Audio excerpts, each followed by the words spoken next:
الجمال ده. الله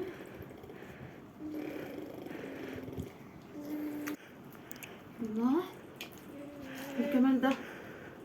يا لهوي، انت بتاكلي الاكل بتاع الناس اللي عازمين عليه ضيوف؟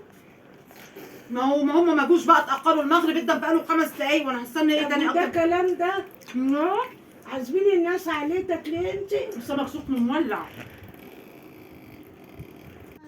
الله اكيد انا اكل منين دلوقتي والمحل؟ ما اعرفش بقى، هم حد قال لهم اتاخروا في السكه يروحوا بقى يطلبوا لهم من اي محل طب ولا انا اعمل ايه بقى دلوقتي والمحلات قفلت؟ ما اعرفش بقى يعني. هات لهم اي اكل.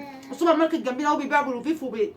انا لا ده بلبوف وبيض للناس؟ انا اعمل ايه يعني؟ كلام. خد 5 دقايق على الاذان والاذان ادى الاكل جميل. الله تعالي بس، تعالي كلي تعالي. تاخدي دي؟ لا مش هياكل. فكرت. الله وبهضم كمان عشان بعد كده لما يروحوا عند حد يحرموا بعد كده يتاخروا. الاذان ادى المفروض يجوا قبل الاذان، جايين بعد الاذان والسمك ريحته جابتني. يعني هنجيبهم على مزاجنا؟ لا اله الا الله. طبعا انا عايزه اكل، انا جعانه، انا صايمه. بص الاذان بيدن امتى بتاع الفجر، صايمين من امتى؟ انا ممكن جوع. انا مش عارفه اعمل ايه واتصرف ازاي. ما اعرفش بقى اتصرف لهم، اعتذر لهم.